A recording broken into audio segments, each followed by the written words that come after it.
Bam! What is up, squad? It's favorite auntie with Uncle Tendencies. We are here. Cess Talks Bets with MJLover23, presented by Cess Talks Sports.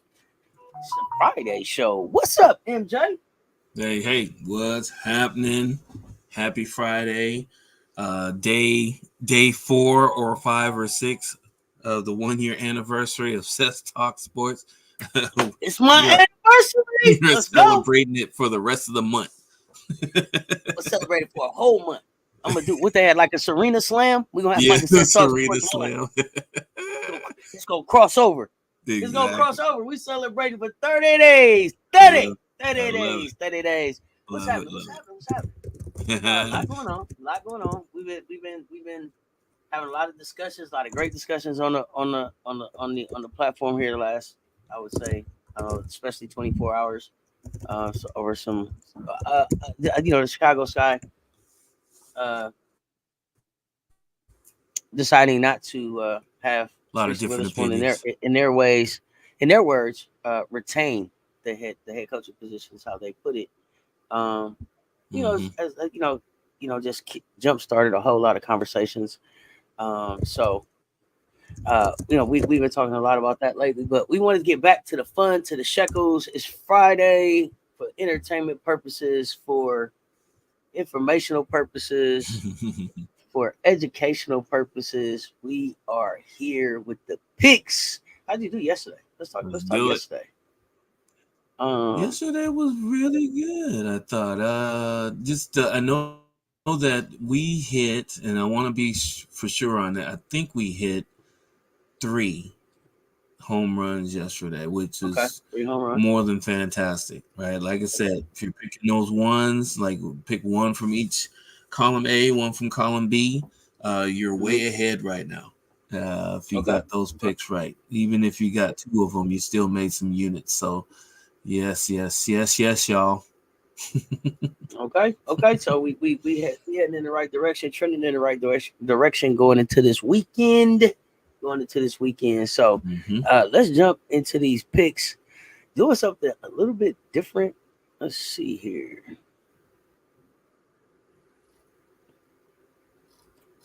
We got anytime touchdowns. We are looking at anytime touchdowns for not only NFL but also college. So the reason why we want to do this is that, not just because it adds an extra shekel or two to your entertainment bankroll. It's important to see some of the names of the players that you may see in the NFL Combine or at the next level. Some of these guys that you see, they may bypass the Combine, and you may see them on a team. You're not, where did this guy come from?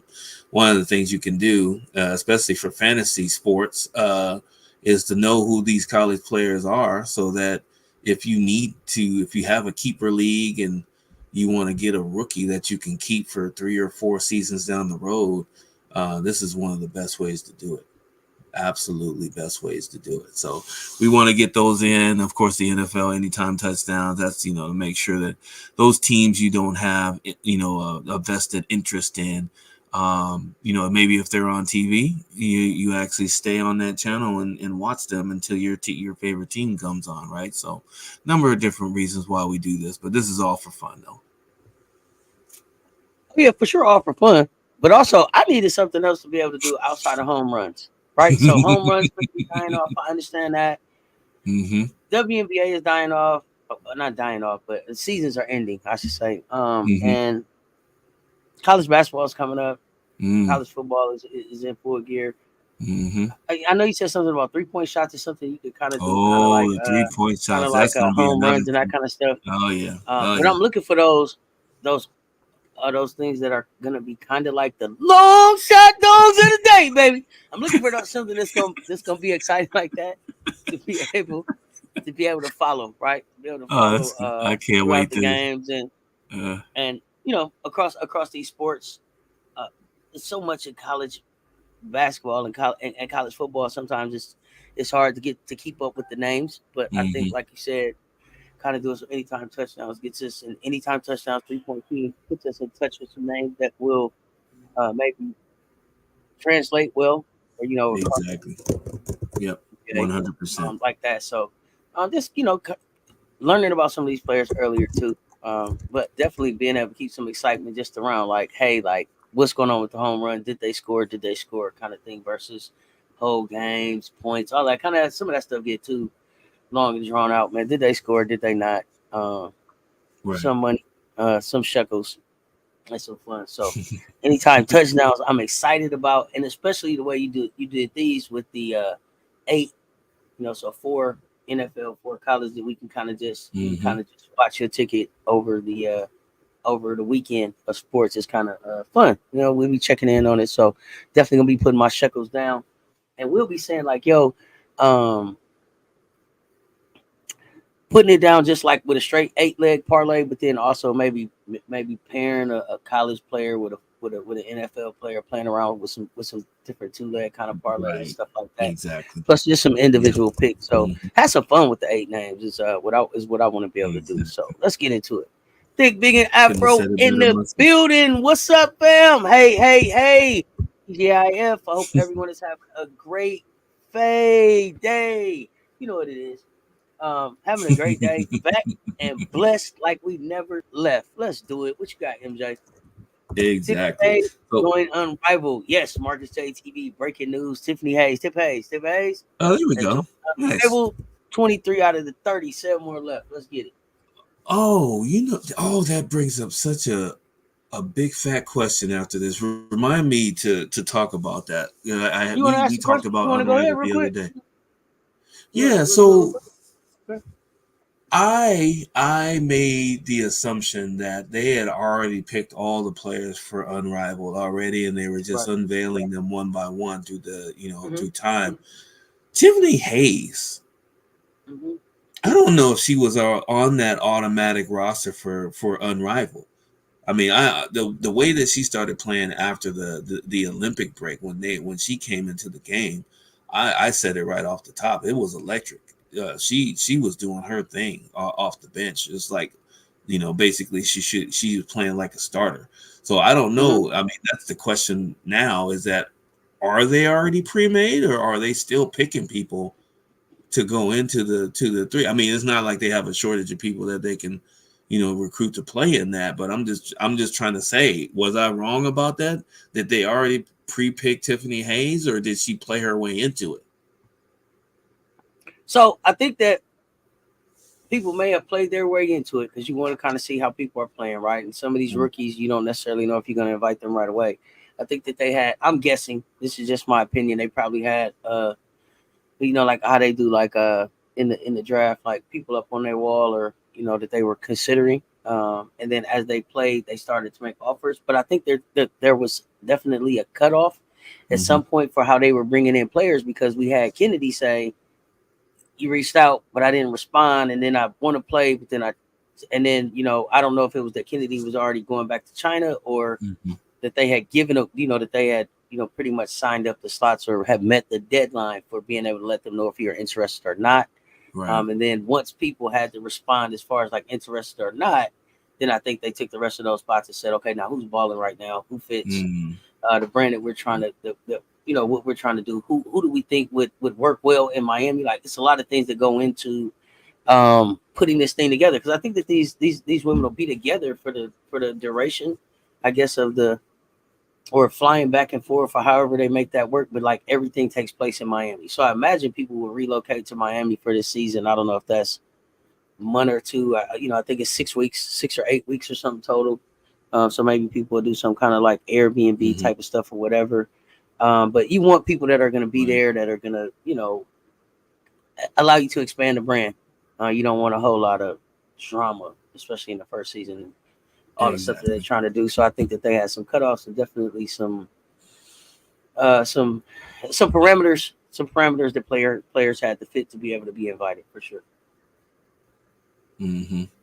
Lawrence Jacobs, where you been? What's good, fam? Big Ty T say, hey fam, yay, we're back to normal. Just on the show. Sometimes we go vertical because of the views, Big Ty T. I'm telling you now. and make a difference. On this type We're of gonna get there. view, we get We're gonna like get there. 100 some views. When we go vertical, we talking about in the we be like A1K out here, like in the thousands. So we playing with some things. Messing Oh, around with Russell it. Evans, fam, so glad you reached out. Let us know Mr. that you are Facts. so glad that you reached out to let us know that you are safe. Hope that your power is back soon. Know that you can't stay yet. Thank you for reaching out and hitting that like button, fam. Appreciate it. Be careful out Stay there. safe. Stay safe. Reach out when you can. Rasheen Beats in the building. What's up, fam? Happy Friday. TGIF. Happy Friday. Mr. Happy Friday. Beats. So yeah, that's my thoughts with the What's unrivaled. happening? It makes sense. I mean, it could go either way, but well, that pick, and I mean, I'm not knocking Tiffany Hayes or anything. I'm just saying she's been balling out, and I would imagine that I don't know if she was on that list before the Olympic break. That's all that was my Oh thought. yeah. So it's good to see her on that list 100%. I just didn't think she was a part of that list. Olympic break sounds like a great cutoff for letting us know if you're going to be in a rival or not. Olympic break, like by the Right. Olympic break, we needed to know. That sounds like a great. I don't know if Exactly. that's what it was, but it sounds like a great cutoff. Yeah, you know. Sound Praying like your power anything. is restored soon. Be safe, fam. Yes, be safe. Sending prayers to everyone's shelter in place. Stay safe. I That's believe that right. the worst part of the storm has hit land already, though. Yeah. All right, From and with what that, I y'all run them understand. lights up. Let's talk anytime touchdowns. Let's talk anytime touchdowns. What you got? All right. Excellent. So I was sitting here, I was kind of making some adjustments while we were talking. So most of these guys are going to be running backs, except for I think there's one exception in the NFL where there's one that's a wide receiver. But it looks like Ashton Genty, who plays for Boise State, they actually match up against Washington State at home. He should be an anytime touchdown. I think he has 2 touchdowns on the year so far. And it looks like he's a featured back. So in the red zone, he's the guy that gets the ball. He should be the anytime touchdown for them. Phil Maffa, running back for Clemson, going up against Stanford. Stanford's defense isn't the best. Clemson isn't the same Clemson, by the way, but their running game is still pretty good. So you should see a touchdown from him. He might get 2 this game, so keep that in mind. Josh Williams of LSU. They are going up. I don't even know who that team is. It's I think they're probably in the bottom part of the 300 Division I schools that are out there. So no offense to whoever team that is, they're not going to stop Josh Williams from getting in the end zone this weekend. Travion Henderson of Ohio State. He's a big lumbering type of back with long strides. He's a big dude. He looks kind of like, I want to say he looks kind of like Eddie George, a little bit shorter in height, but he runs like him. Strong, powerful, no arm tackles are going to bring this dude down. So he's definitely going to get a he's already had a 2-touchdown game this year. I think he had it against, I want to say it was Air Force, but it was one of those type of teams. So look for him to get a touchdown too. So those at least 3 out of those 4 you should be able to get a touchdown out of. Definitely bet those individually. Now, with that said, the NFL. So James Conner is kind of a no-brainer. I mean, he's the number 1 running back for that team. He gets most of the carries. He gets just about all of the red zone carries. He's hard to stop. I don't know what happened to him going to Arizona from, where did he play for, Pittsburgh or one of those teams? I can't remember who he played for before, and we all thought his career was over. Got to Arizona and resurrected himself. Dude catching passes out of the backfield, scoring in the red zone. It's just, that's kind of a no-brainer. It might even be a free square for you, James Conner. David Montgomery for Detroit Lions, hosting the Seattle Seahawks. The Seahawks run defense is still terrible. It's not as bad as it was last season so far, but it's not the greatest. So David Montgomery should, if he doesn't run one in, he should get one out of the backfield. Hopefully my Seahawks are able to pull that one off, but that's going to be a tough one in Detroit. They're looking for a good win after a slow start to their season. Jamar Chase, wide receiver, Cincinnati. They will be playing against Carolina. Should be a no-brainer.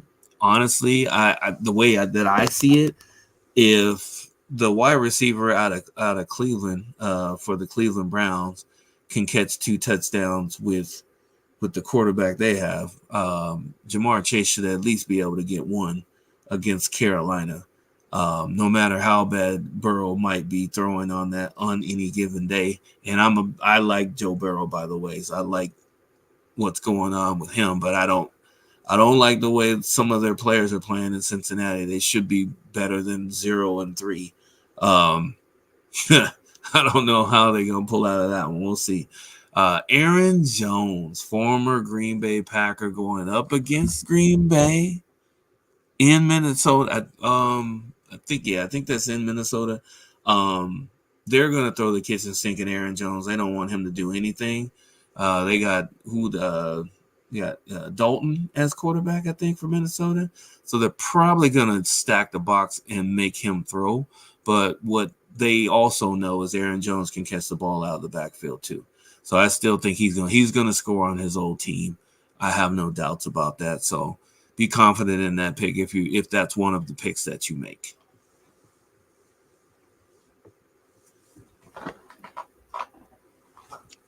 All right. I'm gonna make. I told you, like I said, I'm gonna pick all of them on a 8-legger. I'm gonna do a 4 and a 4, and then I'm gonna mix some up and have some fun with it. I mean, this is what I'm here for. And when I say, listen, y'all gotta understand. Like he was talking about take some zeros off. I'm out here playing with like 10 cents. 10 cents. I'm not out here. I'm not out here playing with half a shekels. I'm playing with tenth of a shekels. I'm really here for entertainment purposes. We playing with a bankroll. Learning strategies. Breaking into the understanding of this here world. It's a whole world. It's a whole another world that I've had no idea was out here. So appreciate you with the introduction. We taking the baby steps. Harold Williams, Big Rich in the building was good. Yeah, High Life. What's good, fam? Let me tell you something, fam. I appreciated the virtual session last night, fam. I appreciated that. That was good looking for me to use. I see you, Kia. That was the first. That was the first, not the last, fam. We got to do that again. Yeah, we got to do that again for sure. We got. I don't know. Appreciate the energy. Friday. It's Friday night. Maybe I don't know. I have a session every day. You let me know what you do. But back to the show at hand. My bad. My bad. I got sidetracked. But we do like to celebrate the first here on Cess Talks Sports. Moving on from the anytime touchdowns right here. Okay. Moving on from these anytime touchdowns. This is another more exciting piece of betting that we can do, but more risky. More risky. So this time, I want to move this thing to like 2-2, but we're gonna do a 1-1 right here. So 1-1 on who's gonna score first. So first touchdown, one from the college, one from the NFL, just like I requested of the prop master. Thank you so much. Yeah. What you got? Hey, so just to give you a kind of a caveat before we get into this, the first touchdown prop is probably almost as hard to figure out as the home run shots, just because it depending on because the format changes from time to time. Each NFL team has trends, but then again, everybody knows what everybody runs, so you're always trying to get that extra wrinkle, especially at the beginning of games, to put teams on their heels. So you always got to be careful about trying to say that the best player on the team is going to score the touchdown first every week, because that's not always the case, right? So there's someone's on the 1 yard line, and let's say it's James Conner is, everybody's expecting him to get the ball to get the first touchdown, and all of a sudden they run a play action fake to the right tackle for a touchdown, right? Just to throw people off, and that happens more often than people think it does on any given Sunday. So keep that in mind when you're picking your first touchdowns. Make sure you have a coach that's not trying to be tricky and be a magician with the offense, like the Kansas City Chiefs or somebody like that. Try to pick somebody that's steady, and you can kind of you can narrow the odds down to who's going to get the first touchdown. Now, with that said, we'll start out with RJ Harvey, who I didn't want to even do him just because he's going up against Colorado tomorrow. Harvey, he's a shorter back. He has some speed, but he doesn't have breakaway speed. But he really has a nose for the end zone. The dude can find the end zone. He can find first downs. He's very crafty. He's very resourceful with what the defense gives him. So he may not break a 70-yarder every time, but he knows how to get 6 or 7 yards out of nothing. So, but he's their guy in the backfield, and of course we know Colorado's still working on their run defense. Hopefully they'll be able to corral him in this game, but I would expect that Colorado gives up most of their points in the first half, and RJ Harvey is going to be one of the guys that they're going to be leaning on. So keep an eye on him. He's probably a good bet to score the first touchdown of the game. The other one is Kyle Managai. I hope that's his.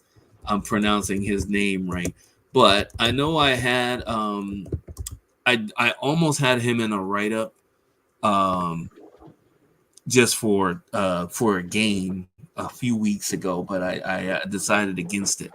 But Kyle is he's a shifty runner too. For Rutgers, they're going up. They will be playing against my Washington Huskies. Even though my Washington Huskies should win this game, they're having some issues with running backs and also in the red zone. Like these short kind of shifty running backs, they hide behind the offensive line, so it's hard for you to pick them up unless you're a seasoned linebacker. I would imagine he's going to do. He should score first, just because I know this year's Washington Husky team is more methodical on their drives right now. Hopefully, my Huskies will pull this out, but I'm taking Kyle Managai to score the first touchdown of that game. Now, with that said, moving on to the NFL, Saquon Barkley. So I think, and this is I should have put a risky tag next to this one just because we know that the Philadelphia quarterback loves to vulture touchdowns on the tush push down on inside the 5-yard line on the goal line. He loves to do that. But anything outside of the 5-yard line, most likely he's going to be looking for Saquon Barkley because Brown is out and now Smith is out. So you have your number 1 and your number 2 receivers out with injuries going up against the Tampa Bay Buccaneers. This may get ugly before it gets cute, but I would think that Saquon is actually going to be able to score first because he's on a mission. After dropping that pass that could have gave them the first down or the touchdown to salt away that game a few weeks ago, I don't know if he's going to drop another pass the rest of the season. So I'm imagining that he will get a number of different chances against the Tampa Bay Buccaneers, whose defense isn't that bad, but they're not the greatest. Right? They'll probably try to outscore you before they try to stop you. So take Saquon for the first touchdown in that Philly-Tampa Bay game. Interesting. So I got a question. what goes into uh the thought process or the strategy around picking the first touchdown versus an anytime touchdown? Great question. So there's a few things right off the top of my head that I can think of. One of the things is targets. How many targets, how many carries does that player get, and where do they get those targets and carries the most? Is it between the 20-yard line and the 20-yard line, or I guess the 25 or 30-yard line, the 30-yard line? Or is it mostly in the red zone or inside the 20 or inside the 10? Those things you have to take into consideration because it dictates what kind of plays they run, right? Saquon Barkley can break a 65-yarder. He can turn a 15-yard swing pass into a touchdown at any time. It's all about how many times they touch the ball and who it is as far as how dynamic they are in making plays. Those are some of the main things that you look at. The other thing is you look at the defense too. You look at the opponent. Do they give up a lot of early touchdowns? Because if they do, then you definitely want to take players that are dynamic, that get a lot of targets and carries early in the games, right? Because that's going to be a good formula for it too. There's a few other things that you want to consider with that too, but those are some of the main things that you look for, and they're pretty. To be honest with you, it's pretty easy to narrow down, who those players are. It may not just be one player. There may be a few players that you have to choose from, and you may have to put an extra shekel on that other person in a different ticket just in case the first guy doesn't hit. Question: how many just in case tickets do you do? Since you mentioned it, we haven't discussed just in case tickets. So right. This is before good the show. I'll probably do 2 at a minimum. I'll do a main one, and then I'll do a just in case to back it. After the show, once I've gotten all the alerts during the show, and I continue to get late alerts, then I'll probably put in another 2, maybe even 3, just in case tickets on certain games that I feel good about. Right. So in the games I feel good about, usually it's no more than 2 or 3. And like you, I'm only betting half shekels right now, and even then, I caught on to a little bit of what you were doing too. So in some of my long shot picks, because to be honest with you, if you're putting in long shot picks, let me hear that again. You caught on. You did something I did. Hold on, hold on. Let me know. Hold on. I have found that if you are doing long shot picks for 4 or more picks on your ticket, you don't have to bet a full unit or 2 units to actually make it worth your while. You can actually pick an extra player or 2, and you can put like a half shekel on it. You can even put a 1/10 of a shekel on it, and it's still going to be worth your while, and you get more bang for your buck because you're actually going to get more tickets that you can pick with that 1/10 of a unit. So keep that in mind too. You don't have to break the bank to be able to put some extra shekels in your wagering pockets. Exactly. I'd have found a couple of 10-cent shekels that they hit. They break $40. Yeah. $30, $50 off 10 cents. Mm-hmm. I got a couple of 22-cent bets right now. That's if they hit like Yeah. $980,000. So Yeah, I had to tag on to that one.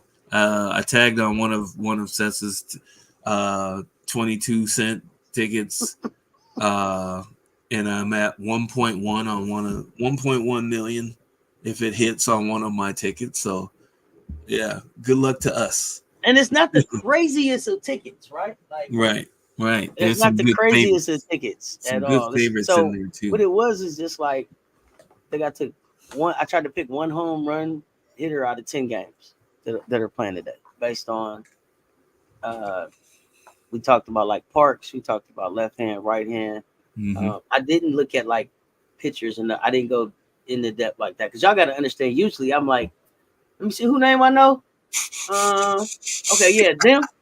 Yeah, he said them. Yeah, that's usually how I'm pick. So as I'm learning and building, this is what we get. Let me jump in this chat real quick. Okay, so we got Nafisa Collier is the defensive player of the year. The NBA has announced So it. they The did name WNBA it. has Okay, announced that. so Is that it's official now. official, Okay, Marcus? good. Okay. Okay. That's coming from Marcus JTB. Mm-hmm. Miami to cover 17.5 tonight against Virginia Tech. What do you think about that? Really? Cover. Okay, crank that 22. Inside information, is that just a gut feeling? Let me know. I'm Okay. writing that down. I'm writing that down. Yeah. Pins out. Daniel Berry Sports Highlights. What's good, fam? What's good? Appreciate you pulling up. 100. Yeah. Listen, we appreciate the energy. One of the reasons I rock. Listen, this y'all make my chat better than theirs. It's bike night tonight. Okay. At Undivided Clubhouse tonight. What? iPad always available. Let's go. All right. Hey, listen, All right. Club name highlight for a reason. Let's go. You only live once. Let's go. You only live once. Wow. All right. In here popping wheelies and showing off. All right. My chat better than yours. Okay, so I like that. With it. I like that. Okay, so let's see. What we got? Mm-hmm. Boxing tonight. And we're gonna be live for boxing. Main card started at 11. But it's a couple other ones I want to see tonight. So boxing on tonight. I'm gonna be live for boxing. Pull up. Let's talk sports.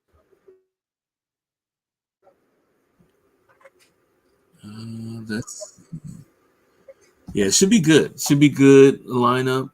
So one of the things, and it's weird because I see this with certain cards. There were some. Well, I guess to be honest with you, there was a lot of these fights that were not on. They weren't on the actual wagering sites to be able to put some shekels down on. And a few of these fights, I'm just looking at this card that I'm looking at right now. The Baumgartner fight, of course, is going to be good. I wanted to start from the bottom though, because I know that the press conference was if you guys get a chance to watch it before the fight, you should watch that before the fight. It was really entertaining. It was educational. Cess picked up on a few things that influenced her wagering as far as who she was backing in certain fights. Just a hint. Gum chewers that don't talk much are probably going to win their fight. So just keep that hit. Yeah, I mean, I saw that and I was like, okay, well that's like a killer in the movie. She was sitting there just like this. MJ.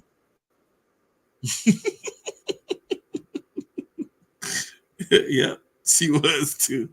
Not saying anything. Everybody else reacting was to nothing. High-fiving him. They was doing dances. They was singing songs. This young lady.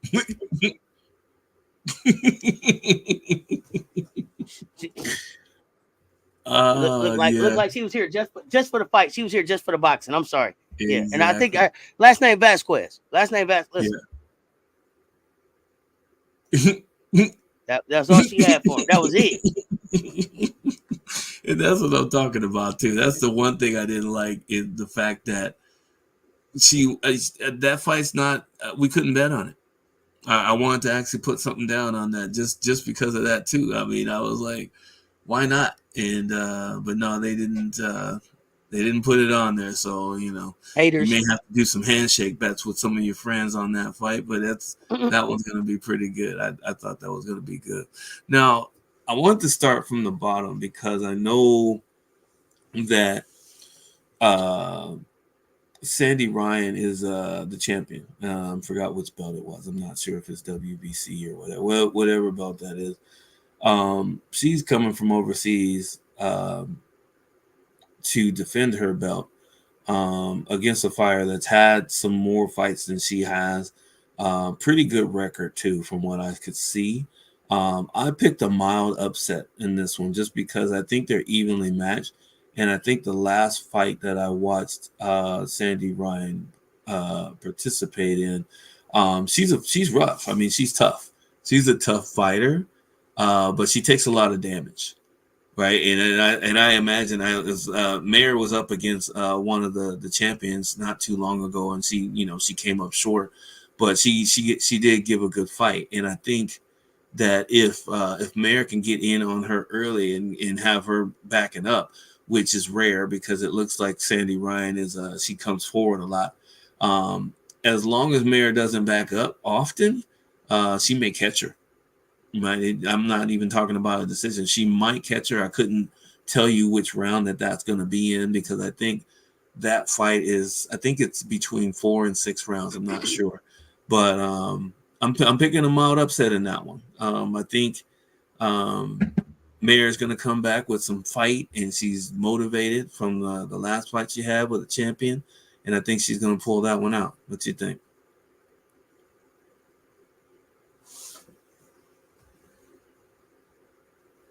I usually don't pick upsets like that either, but I just felt just watching the tape. It just she popped on tape. Even in a loss, she popped on tape. So I have to take the upset in that one.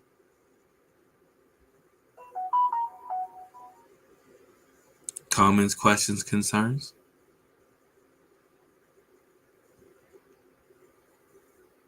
No? All right, let's move forward. Ellie Scottney versus Mia Motu. This one, yeah, I mean, whether it's the decision or a technical knockout, I don't know how much of a battle this is going to be, but every fighter has a puncher's chance.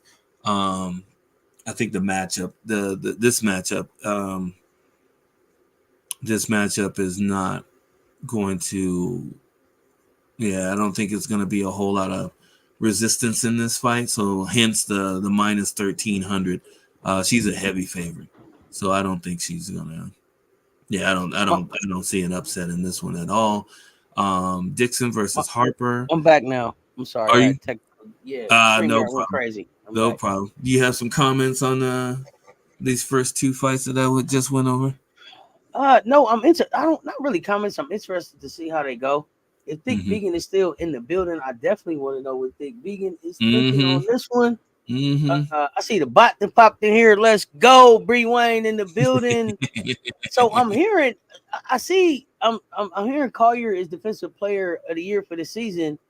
But I thought that was AP. Did the WNBA award out now? Cause I'm looking for the story. I can't find it. Bree, what's up? What's up, Harold Williams? They haven't announced the 6 foot yet. Okay. 6 women of the year yet. Okay. Yeah. Okay. I know AP announced Collier as Defensive Player of the Year, but I have not seen the WNBA story, so I'm looking for that one. If y'all got the link, drop it in the Discord. I haven't seen it. This one, Sandy, Michaela, could be a mild upset. I like where you at with them. I think for me, it's just I'm more excited just to see all of these women box tonight. All of these women that are boxing over tonight and tomorrow. Historic weekend for women's boxing. So, I'm here for the knockouts. I'm here for the knockouts. So I'm gonna be honest. It was a lot of talking. There was a lot of talking in there. There was a lot of strong looking women in there. A lot of women looked like they was ready to put on a good show. So I'm here for that. I'm here for that. So cool. I would say so. Getting into the next fight, Dixon Harper. It was a good face-off. Not that much of a height difference. I think Dixon's the more experienced fighter. I can't remember which fighter that was 19, and she was so just excited to be there. She walked off the stage and went the wrong way after the face off and the weigh-in. He was like, I don't know. I'm just here and thank you and thank everybody, and I'm gonna beat somebody up tonight. Thank everybody. That's it. Okay, I got it. Yeah. Period, bro. I'll definitely try to find her. Want to actually put some wagering on the other fighter. That was where she was going and what she was doing. But I have Dixon winning this fight. looks are deceiving once somebody gets hit. I'm not gonna predict a knockout in this one. I figure it'll go the distance. It may be a unanimous decision, in my opinion, for Dixon. Just looking at some of the highlights from her fights, Dixon's tough too. Fights nice and upright, keeps the chin tucked, has a nice guard. It's all about how, it's usually, the feel. And if you can feel your jab early in the fights, that's going to dictate where you can go with your combinations in the future of the fight. So taking Dixon, no real upset there. And last but not least, we're looking at Alicia Baumgardner against Person. I have a TKO prediction in the 4th round. I think this was supposed to go 8 as a title fight. Alicia Baumgardner has 50 different titles. She brought 5 of them to the press conference. And on top of that, when I say you guys should probably watch the press conference, yeah, she wasn't messing around. She What? already. No, she wasn't messing around. No, she worked hard, and she wants you to know it. And she showed you. She's been working hard. And if you watch the press conference, you'll know what I'm talking about. Watch the weigh in. You know what I'm talking about. Yeah. Watch the weigh in. You'll feel her energy. You'll feel her energy. I'll just give you a hint. She was basically throwing energy towards the quote. She really wants that catch weight matchup. I think she does want that catch weight matchup. I think she does want that. She threw it out there for 147 for Clarissa. Mm-hmm. I mean, if they're gonna do it. It'll be one of the most dynamic fights in women's boxing right now that we can see. I think they're 2 of the most charismatic boxers out there. Mm-hmm. But for the boxer she was fighting, I don't know if Ella L is here, but I am going to run that boxer by her because I've been looking for a visual of 2 abs and a rib cage thing going on. And so I'm this boxer that he's going to fight. I want to know if that's the visual that Ella was trying to get us. But she's going to fight a 40-year-old. This 40-year-old is crafty, but I think she's going to beat her ass in the 1st or the 2nd round. I don't think this thing goes really. I don't think it goes long because I feel like Alicia Baumgardner is back to prove a point. We had the PED situation, right? We had all of the stuff surrounding that. I think Baumgardner is out to prove a point and leave no doubt. And so it's going to start with tonight with this 40-year-old. It's unfortunate, but I don't think it go. I hear you with the TKO at 4. I like that. Craftiness, I'm maybe do the 1st, but I think that she's going to be coming with so much energy and so much viciousness. I think she's ready. And she's been training hard, and she's here to a point. And like you said, if the energy that she gave off was for the GOAT, then she needs to come out and give a performance that says the only thing I can do next is fight Clarissa Shields, and that would be a 1 or 2 round knockout for me. So, we'll see. But y'all come hang out. It's women boxing tonight. It should be fun. It's gonna be some college football on too. I know Miami is playing. We'll still be talking some of the stuff that's going on. I was not able to find an official WNBA announcement, but Shams is reporting Nafisa Collier has won WNBA Defensive Player of the Year. 4-time All-Star, had a stellar season, averaging 20.4 points, 9.7 rebounds, 3.4 assists per game, as well as 1.9 steals and 1.4 blocks. And she finished 2nd in MVP behind A1K. Listen, I like Nafisa Collier.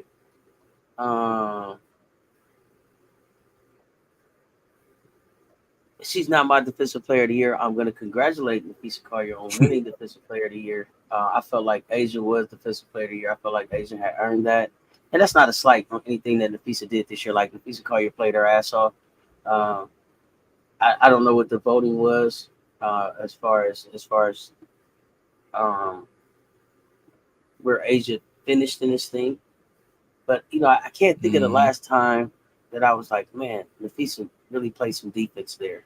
And that's not saying that she doesn't play good defense, but like I feel like it's more kind of in the system and in the flow of the game. And maybe that's kind of what happens with Minnesota, and that's maybe why she's not jumping off the page as the Defensive Player of the Year, because Minnesota is such a they're so balanced, they're so well balanced, and they never look like they're working hard. Like I'll give them that. They never look like they're under pressure. Like they're just out there like they're just hooping. Other teams, you can see the intensity. It's like, hey, what are you doing with them? It's like 5 of us out of the 6 or 7 are going to be in double figures, and everything will be all right. And that's kind of how they've approached this season. And so it may be that's she just doesn't jump off the page as like this tremendous shot blocker, or getting the steals or locking somebody down. But congratulations to Nafisa. But for me, Asia would have been MVP and Defensive Player of the Year and Most Improved Player. I told y'all the numbers said it for me. If you just went by numbers and eye test, but I know that they like to spread the awards around. Your thoughts on Nafisa's Defensive Player of the Year? Oh, I'm glad you said I took the words right out of my mouth on that last. That's exactly what I was going to say too. It just seems like, they want to get these awards spread out a little bit because, to be honest with you, I mean, you make a very compelling case that Asia Wilson could have walked away with 3 trophies this year. Not only the MVP, Defensive Player of the Year, and based on the stats, if you really actually go off of that, she would have walked away with that too, with the increase of her what is the actual not just the scoring and all that stuff, but there's a per minute rating that you have when just being on the floor, and it's not the plus minus, it's something else. I can't think of it right now, but she absolutely smashed it from last year. From last year when they were resting her for the playoffs and a run to the championship. Stewie snuck in there and did her thing. So what can you do? You can't really say much about that except for I'm not resting at the end of the year again, and the results of it is you have a player that's one of the was she the first player to hit 1,000 points in W history? A1K? Yeah. A1K. Yeah. First. Yeah. So I mean, you can't deny the greatness that you're seeing with her. But with Fee, I mean, Fee does a lot. Fee does a lot. It's not just offense. And I mean, we had a conversation about this yesterday. It's not all about offense. You have to play defense, and it's not just team defense where you I mean, it helps. But if you are somebody that can actually stick to somebody like glue, and be like, what was the series with Golden State and Memphis where where Klay Thompson was getting dogged by why am I forgetting his name now? I just had his name at the tip of my tongue. Tony Allen, one of the best individual perimeter defenders in NBA history, absolutely gave Klay Thompson nightmare. Saw him on the court, saw him in the locker room, saw him in the parking lot, saw him at the grocery store. Like he was everywhere. He looked over his shoulder, he saw Tony Allen. Now Klay Thompson was young. He was young back then, but still, I mean, just to be that type of a player. Asia has it, Fee has it. A number of different players have a Dejanay character. She has it, right? Being able to just be in somebody's shirt for an entire game. It's psychological warfare. It's not just the fact of good defense, but it preys on the offensive player to please get this person off of me. Run a play so I can run off of 3 screens to try to lose this person. that's the mentality that offensive players have at sometimes when you have defensive players like that. So Asia was one of those players, but I give it to Fee. Fee is one of those players too. Oh, absolutely. She's averaging 40 in the playoffs. 40 points. She's averaging 40 in the playoffs. Yeah, while all the attention goes to 1 or 2 people that were in the playoffs, you have the one person that's not only Defensive Player of the Year, but comes out and averages 40 points in 2 games, and is getting probably the least amount of notoriety in pub. So that's another question for those fans out there that wander into, you know, our usual chats and start spouting off on things they have no idea about. Well, I'll give you a hint. Those of you that have stumbled upon this podcast and may come into our chats sometime this weekend, make sure you do your homework. We go off of complete stories here. We don't go off of half stories. So don't come in with your narratives and half stories on certain things without any examples or without any rebuttals. Because if you do, you're probably not going to like the responses that you're going to get. I think the prop master said, "Bring your receipts." Let me jump in. Let me jump in the comments. Let me jump in the comments. Bree Wayne, you gonna try? Appreciate that. Think Big and Afro. Please let us know what you feel about the picks that we got up. That drug cheat can't beat the quote. Wait a minute. I wasn't getting the quote beat. I was just trying to get a fight made. Think Big, wait a minute. I mean, can they? Is she gonna be a drug cheat forever? I mean. Can she become a good clean boxer? I mean, I'm just saying, can she redeem herself? I'm trying to understand. The punching is a little too real for you. Okay, so put these picks back up one more time. Think Big, in case she's still here. Let us know what you think about these picks. How many blocks she even get? LOL. They gave Fee that because they couldn't take MVP from Asia. Could not take MVP from Asia. Right. She's all right. Ezzy's better than Fee on defense. Heck, Brink better too. And then you know who else? You know who else stuck in there and did a great job on blocks? Camila Cardoso. Yeah, Camila Cardoso. I think Camila Cardoso came in and ended up passing up Cam. Yeah, on the blocks list this year. So Camila, you know, finished this tumultuous rookie year that y'all talking about. Camila had. Camila finished with an injury, being hurt, with over 300 points in the top 10 in blocks.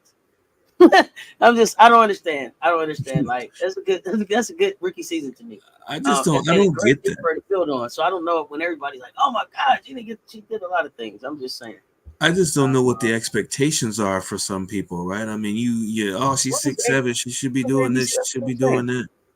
It's crazy to me. ABC News 7 saying something about Teaspoon situation. What they saying? Let us know, Truckerstein. Interesting. Let us know. So yeah, like I said, Thick Vegan, if you're still here, we definitely want to know your thoughts on these picks here as the resident boxing expert. Let's talk some football. All right, we're gonna talk some college football. So by request by a few people that were asking about certain trends and results that I was looking at in the Georgia-Alabama game. So those who don't know, Georgia-Alabama, storied storied college programs. Basically, they are franchises. They're football factories. Georgia, basically, now their resurgence has been evident. Alabama, storied franchise. We are a franchise. Well, you know what? It is a franchise. They are a football factory too. The over under on this is 50.5 points. I picked the under on this because as explosive as both of these teams are, they both actually have defense. They actually both play a little bit of defense, and I don't expect that. I mean, even if for some reason, let's say Alabama, basically gets out quick and it looks like it's going to be a blowout, I still don't think that over is going to get hit. So just keep that in mind. They have some explosive players. I'm going to have some stats up here that may contradict that 50.5, but stay with me on them because there's a reason why I'm picking the way that I'm picking, mostly because both of these teams are really there from first to second string. They have really capable players that could start on just about every team in college football. So keep that in mind when I'm actually running out some of these. I'm actually trying to jump in, and there's some insight that I wanted to add into this. And if I find it before I'm done, I'll let you guys know. So with that said, the spread, of course, 1 point spread is a pick 'em. you can take the spread because it just means that somebody's got to win by more than 1 point. If they don't win by more than 1 point, then it's just bad luck. But for the most part, somebody's going to win by a field goal or more. So take the points on whoever you want to pick for this game, because you can definitely pick Alabama because they're at home and you think they're going to jump all over Georgia, or you're probably picking Georgia because you feel that, hey, Georgia's a strong team. They're most recently they've been number one, so I mean, you can go either way on it. Even in Vegas, it looks like. So yeah, even in Vegas, it looks like the money is going towards the over, and the over that Vegas has is 49.5. 70% of the money is going that way. Now, as far as 80% for Georgia, 90% for Georgia on a few different sites.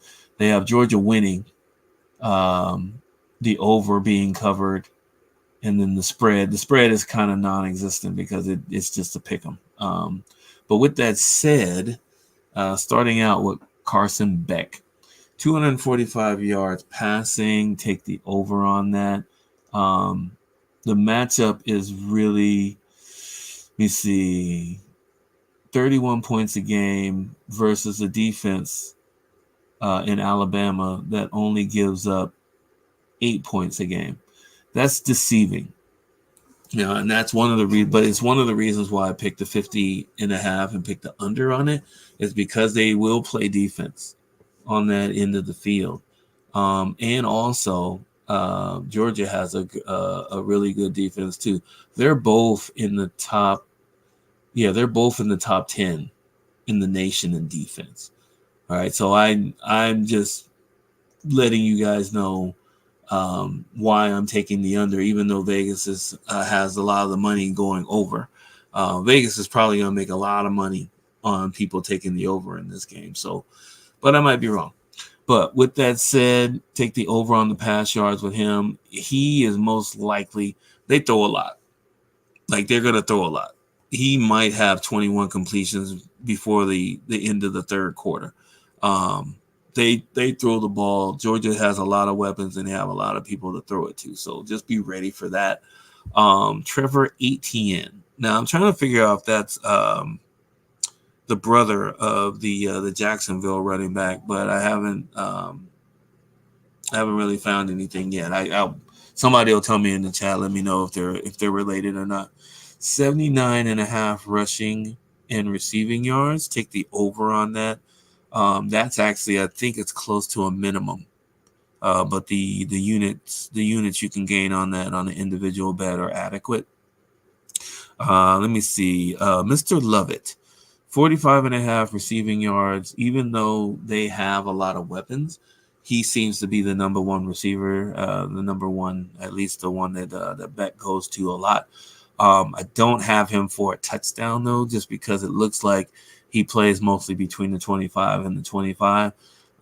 He may have some targets in the red zone, but it looks like Dylan Bell is the red zone wide receiver. Dylan Bell, 2.5 receptions. Take the over on that. That's his minimum.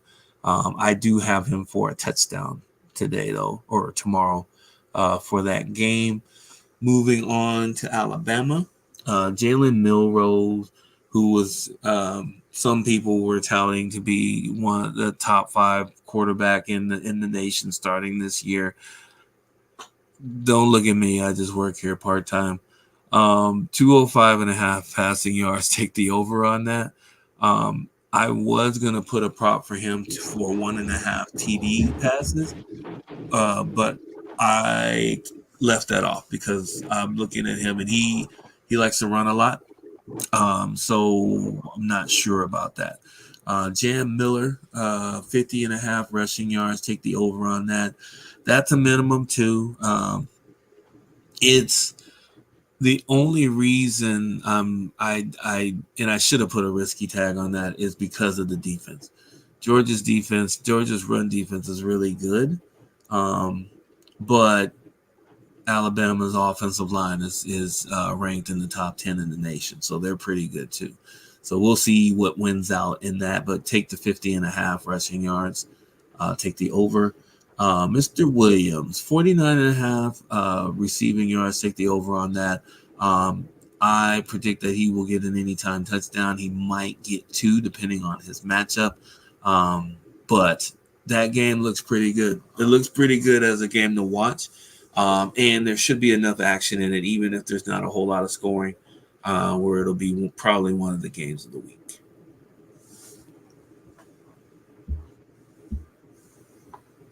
All right, you got some picks there. Georgia, Alabama. I'm just gonna watch that one. I'm just gonna watch that. I'm gonna watch that one. I don't. I'm probably going for Georgia. If I had to pick somebody, but yeah, I'll probably just watch this game. Yeah, Melrose. I'm curious about how he's going to progress because he was touted to be very good and probably better than last year. Haven't really heard much about him this year yet, so this is a big game. Let's see if he steps up to the big games or not. And gets it done. Absolutely. Yep. Y'all know what it is. Football season is kicking up, and I'm excited about that. And basketball season is coming, but home run time is going away. Fam, and I am for sure gonna miss. Moonshots of the day, baby. The moonshots of the day. What do you got? Oh man, it's so good.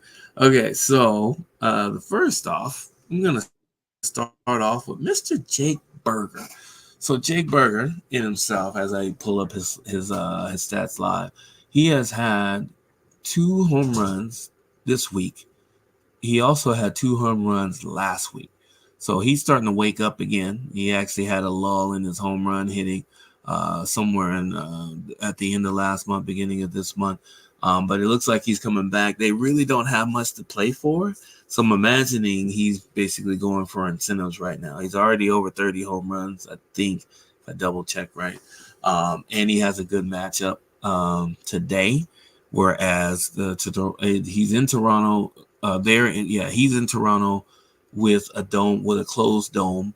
So the ball will travel. If he gets under one, he has a chance of getting one out. Along with the teammates, you'd be looking at Jake Berger or Connor Norby, who is the leadoff hitter for the Miami Marlins. He's still been pretty steady as far as his hitting goes. He's kind of tapered off on the surprise home runs that he got late last month. But he still has a decent average against this pitcher and also against right-handed pitchers. His OPS is at 802, which is really, really good. So, or you could take Jesus Sanchez. So Jesus Sanchez, another one of those surprise home run hitters. He's batting 277 against right-handed pitchers. I think he's batting like 6th or 7th today. So he'll get some pitches to hit on the way out. So between the 3 of them, you should have at least 2 of them with 1.5 bases. And then on top of that, one of those guys should hit a home run today.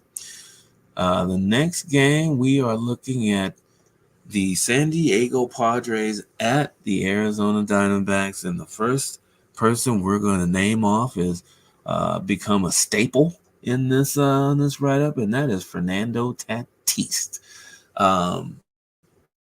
Since he's come back, there's not a whole lot more to say. He's basically in the same boat as Jake Berger right now. He's had 2 home runs this week. He's had 4 home runs in the last 2 weeks.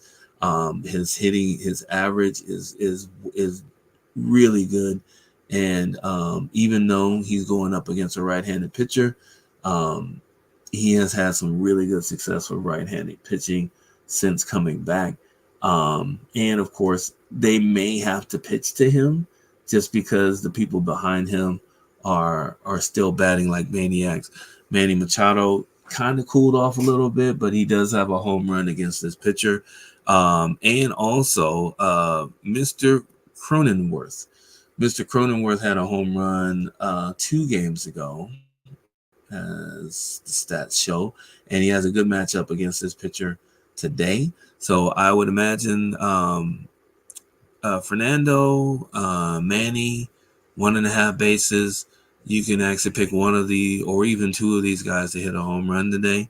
And the last on this slide is the usual triplets. Philly is at the Washington Nationals. Philly, I think, let me look at Philly has already locked up a playoff spot. They're actually just going for seeding at this point. Kyle Schwarber, one of our favorites, over 30 home runs. If I remember right, I think he's a switch hitter. Unless I'm thinking of Anthony Santander, probably Anthony Santander. Yeah, there was Anthony. But Kyle Schwarber, steady guy, steady. His batting average always on point. He has a decent pitching matchup against us, but at this point, I'm getting to the point where I might be labeling Kyle Schwarber matchup proof, just because he's been steady. He's been steady all year. And there's not much you can say bad about him. He has 3 home runs in the last 5 games. In the last 5 games.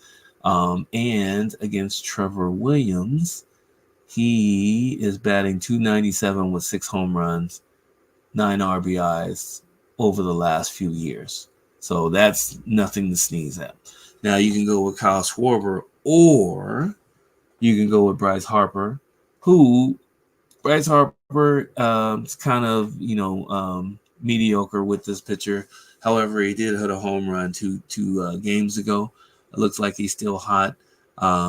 Or you can go with Nick Castellanos. Nick Castellanos, he has been doing pretty well. He's had 3 home runs in the last 2 weeks against Trevor Williams. He is batting .424 with 2 home runs and 4 RBIs. So if that doesn't scream home run candidate to you, I don't know what does. I would definitely pick 1 or maybe 2 of these guys to hit a home run. Bryce Harper is probably good for at least 2.5 bases today, not just 1.5. So get those shekel bets in, and you should come out on top.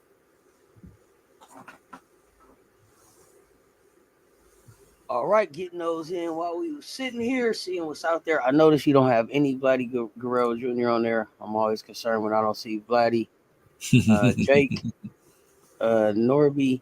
Mm-hmm. This is a fun one. We'll sweat it out. Me.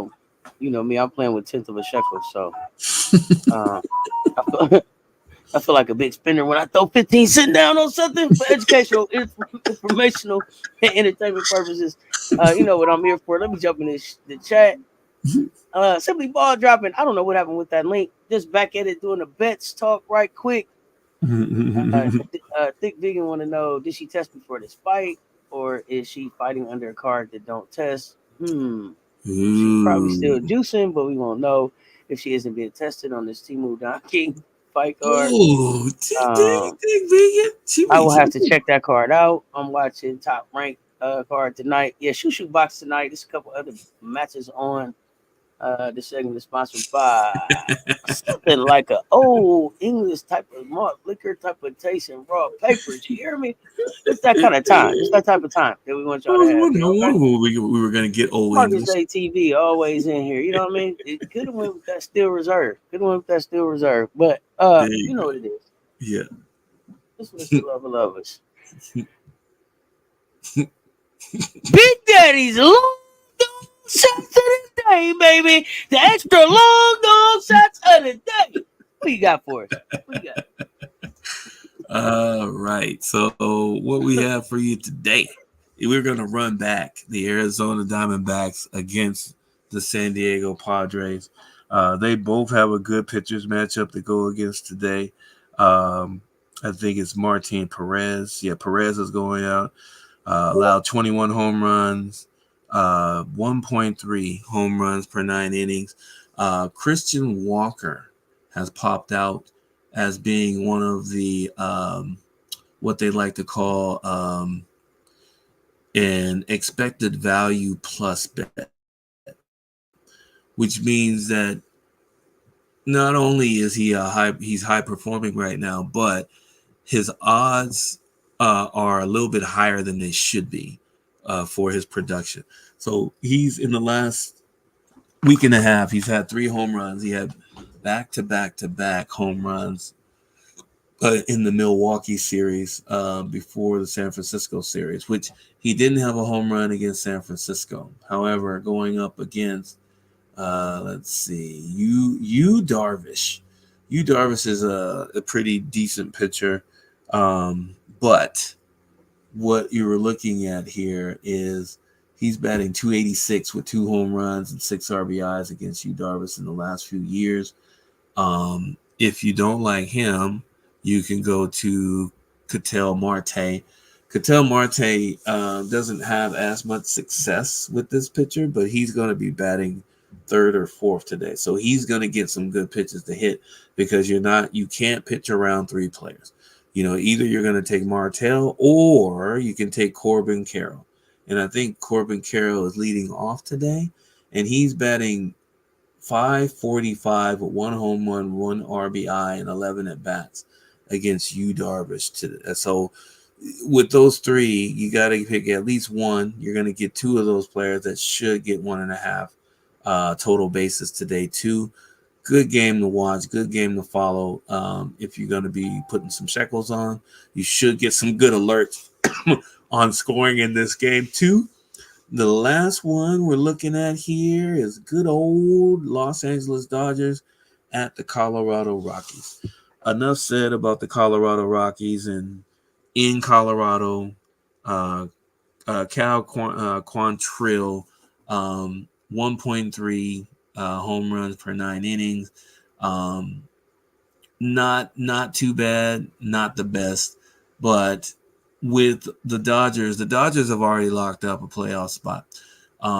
They may be fighting for seeding, but I think they're actually in one place. But the one thing that we know, just based off of what they've been doing the last week or so, is that they are playing hard right behind their leader, Shohei Ohtani.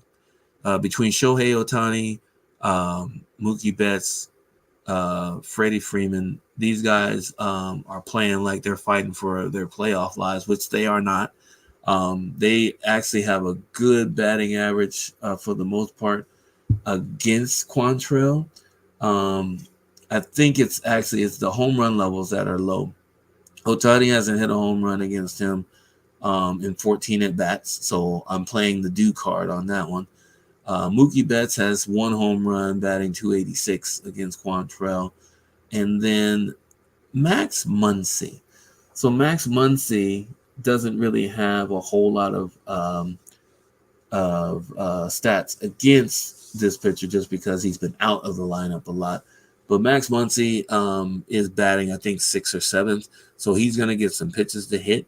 And he's always a sneaky one to get a fly ball in the air. So you can get something in the air on the barrel in Colorado. It has a good chance of going out. So I would put your home run bets on Ohtani and Mookie Betts and put your 1.5 bases on Max Muncy. Also 1.5 on Mookie Betts. He's always good for extra bases too. So there you go.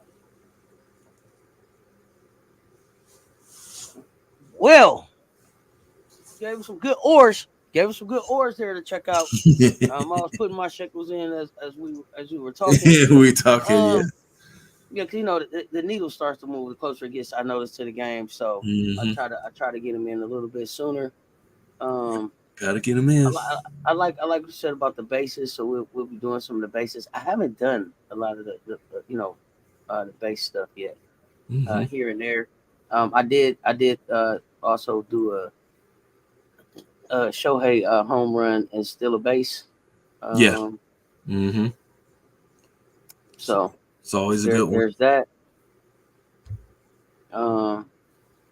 Teoscar today though. No Teoscar. No, I was Teoscar expecting doesn't Teoscar. really. Yeah, no, Teoscar. Even though he does hit some home runs against right-handed pitchers, he's batting 188 against this pitcher. And I don't really see a do when it comes to that. 188 is not good. No, that's definitely sounding like a do not. That's definitely sounding like a do not. So, yeah, it's ugly. That would be an ugly pick if you picked that one. all right. Well, you heard it first here. You heard it first here. Let me see. Any other questions I got today? I've been out. I think I did pretty good today. I think we covered a lot. We covered a lot of information today. Oh, we got some fun ones to watch. We got some fun ones to watch. And kind of see where they go, especially like the 4-pack. So my question is there a pins out special today? Is there a pins out special today? A pencil and who? A pins out special. Oh, pins out special. We got a pins out special today. There, I was working on. I know you got alerts going on the whole time we sitting here. What you see? I was working on one of our. I was gonna cut in half one of our long shots for the people today. Let me see if I can give you 3 off of one of our long shots that I think will be advantageous for you guys, just so you guys don't feel left out. I know I have a parlay. I have a 20-cent wager that'll bring in 1.9 million. But what I'll do, I'll take the top half of that and give that to you. So one of the sneaky ones that hasn't started yet that I put in for JT Real Muto for Philly. He's one of the guys that bats 7th, 8th, or 9th. He is going to get some good pitches to hit. I wanted to put Juan Yepes in there, but Juan Yepes has been absolutely frigid when it comes to home runs as of the last 2 or 3 weeks, so I didn't put him in. One thing that I didn't put in, Juan Soto. So Juan Soto didn't hit one yesterday, even though Aaron Judge did. They took Aaron Judge off the bets later this afternoon. So if you didn't get to Aaron Judge by now, you're not going to get to him. He was gone like 2 hours ago. Juan Soto will be a good pick against the Pirates. And one other name that we know that you've heard me put in before was Matt Olson. Matt Olson's going up. I think he's going up against a left-handed pitcher, and he is a left-handed batter. So he's not a switch hitter, but he's been hot lately, and I thought I'd sneak him in there, even if it was on a round robin, to see if we can get him to hit one out. And they're playing at home, so he should be comfortable. He should get a couple pitches to hit because Marcell Ozuna was ahead of him on the home run charts today. He showed up on 2 or 3 lists, and not Olson. So Olson is a sneaky one that we're trying to sneak in there and get some extra shekels with. All right. I mean, we can't do it no better than that right there. And with that, I mean, a lot of sports coming up. Like I said, boxing coming up tonight. Y'all come back and hang out. We'll still be probably talking. We'll still be talking some of the coaching changes. Be dropping a link and invite people to kind of come up and still just share their opinions about the WNBA as we're seeing the awards come out. Reactions to Nafisa Collier being Defensive Player of the Year.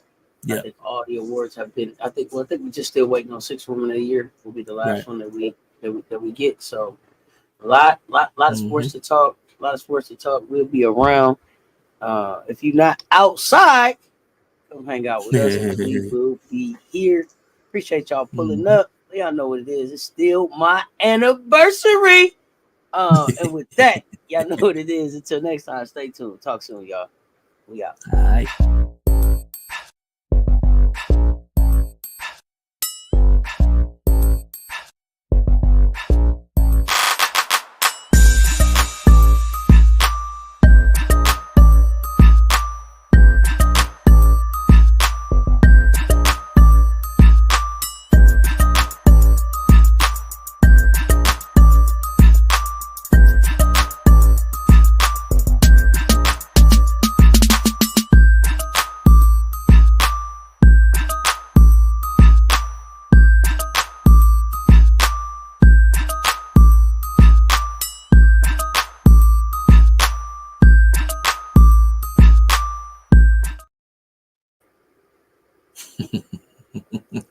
I know why y'all still here. I know y'all wanted. I know y'all wanted the Easter egg. I know y'all here for the Easter egg. This is golden egg time. It's golden egg time. What you got for the golden egg time? So what we have for you here, I want to save this for the people that stay till the end. Appreciate y'all. And you know what? People are going to figure out that this is happening because what we're trying to do is we're trying to make sure that we give you some good golden nuggets as far as good odds on the picks themselves, but also we want to get you some free spots every once in a while, right? Now, with that said, I know that I told you Aaron Judge was already gone, and he is, but I had made this slide way earlier, and the only reason that we weren't able to get this on right away and get you an opportunity to pick Aaron Judge is because the bookies saw where the money was going and they took it off as quickly as they possibly could. So when we tell you to add somebody, if you feel good about it, put them in right away and ask questions later. Now, with that said, we got a sneaky one for you here. Pavin Smith. So Pavin snuck up on our charts in some of the long shots and the moon shots earlier this month. And the reason for that was he was a pretty hot hitter. It looks like he's coming back to getting to that point at the end of the season, whereas he hit a home run yesterday and he's had 2 home runs in a week and a half. He is batting .292 with 8 home runs against right-handed pitchers. Now, even though he doesn't have a home run against Yu Darvish, he is batting .313 and his OPS is 984. So if you don't think Pavin's due to hit one out against this guy, I don't know when it's going to happen. So put Pavin Smith in for one of your extras. He may pay dividends for you today. All right, big Pavin. All right, we'll take that. I'm putting Pavin in right now as we speak. I'm going to make sure he's available. Yep, there's Pavin. There he is. So we got Pavin going up. Mm-hmm. I know what it is. Appreciate y'all rocking with us to the very, very end of this thing and catching this golden egg. And with that, I'm back later this evening. I don't know what time yet, but we'll figure it out. Until next time, y'all stay tuned. Talk soon. We out. Yeah.